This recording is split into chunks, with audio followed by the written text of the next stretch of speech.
Welcome back, students.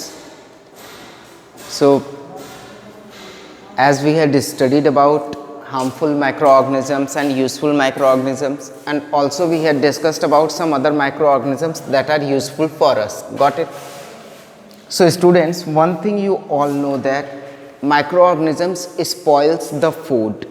Clear, यानी microorganisms की growth की वजह से जो फूड होता है बेटा वो स्पॉयल हो जाता है, खराब हो जाता है, and consuming that food leads to food poisoning.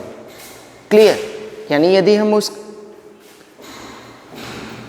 Contaminated food को कंज्यूम करते हैं, ईट करते हैं, then we are going to suffer from some illness. Got it? Let's see. Food poisoning. Food poisoning means beta consumption of spoiled food. Clear? Second thing, how it is being spoiled? So bacteria and fungi spoil the food. Next, growth of mold on food. बेटा जो molds होते हैं, molds की growth की वजह से जो हमारा food होता है वो spoil होता है, and जो fruit juices या फिर other juices होते हैं they becomes unfit for consumption by the growth of yeast. Clear? And this is done by the process of fermentation. Clear? fermentation की वजह से जो process होता है fermentation का, उसकी वजह से जो fruit juices होते हैं that becomes unfit for consuming or consumption. Clear?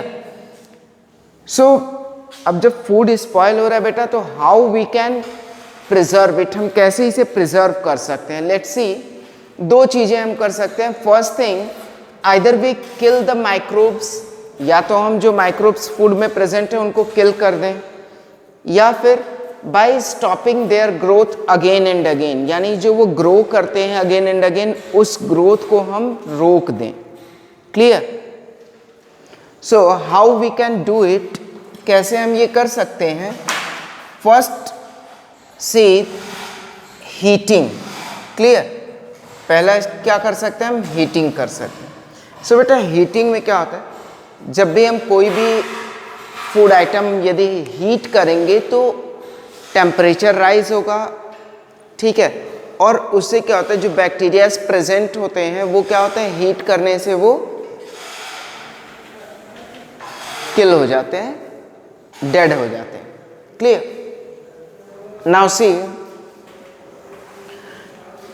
ultra heat treatment. Ultra heat treatment होता है बेटा, it is being done for the preservation of mainly milk. Clear? And in this process milk is being heated to a high temperature. Clear? And after that it is being packed, that milk is being packed in Tetra packs. Clear? That is available for consumption for us. Next one is pasteurization of milk. It is also for milk beta. Heating up to 30 seconds, यानी इसमें क्या करते हैं, milk को लगभग about 70 degree Celsius के temperature पे 30 seconds तक हीट करते हैं, and after that we cool it quickly. Clear? हम इसे क्या करते हैं, उसके बाद कूल करते हैं quickly. And this process has been invented by Louis Pasteur. That's why we call it as pasteurisation. Clear रहेगा? पास्चराइजेशन में क्या होता है बेटा कि जो मिल्क होता है उसे हम क्या करते हैं, हीट करते हैं 70 डिग्री सेल्सियस टेम्परेचर पे about 30 seconds, about half a minute तक, and let it be cooled quickly. Clear? और इसे जितनी जल्दी ठंडा हो जाए उतनी जल्दी हम इसे कूल कर देते हैं. ठीक?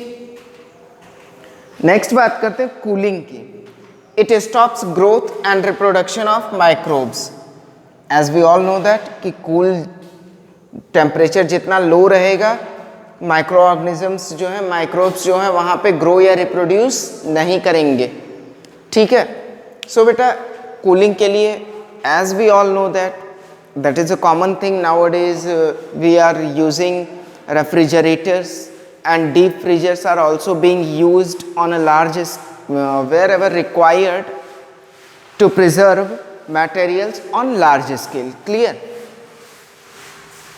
So apart from this, some chemical preservatives are also with us, like salt. Salt क्या करता है बेटा, ये बैक्टीरिया की ग्रोथ को, it prevents the growth of bacteria by the process of osmosis.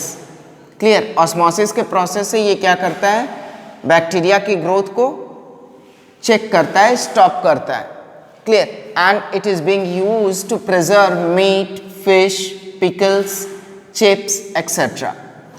Same process is being done with the help of sugar also, but it is being used in jams, jellies and sauces. Next, oil and vinegar. Oil and vinegar beta, it provides unfavorable environment. ये क्या करता है, ये unfavorable environment provide करता है. क्यों करता है? क्योंकि बेटा unfavorable एनवायरमेंट में जो माइक्रोब्स होंगे वो क्या होंगे, वो ग्रो नहीं कर पाएंगे. क्लियर? नेक्स्ट, ड्राइंग और डिहाइड्रेशन. ड्राइंग और dehydration as we had studied in chapter number 1. Chapter number 1 में हमने पढ़ा था क्रॉप प्रोडक्शन में कि क्रॉप्स को, ग्रेन्स को स्टोर करने से पहले हम क्या करते हैं, ड्राई करते हैं. तो ड्राई क्यों करते हैं बेटा? उसमें से मॉइस्चर को रिमूव करने के लिए. Same process is here, removing water और moisture from the contents. Clear? Because anything if you are going to store for a longer period of time, if there is moisture in that content, then it will spoil faster. Got it?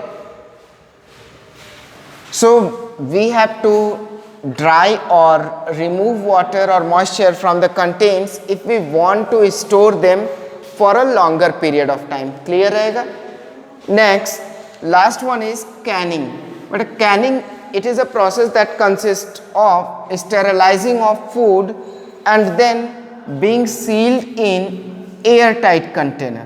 बेटा हम इसमें क्या करते हैं, food को sterilise करके उसे हम एयर टाइट कंटेनर्स में सील कर देते हैं. Clear? And this will makes the food to stay for a longer period of time. Clear?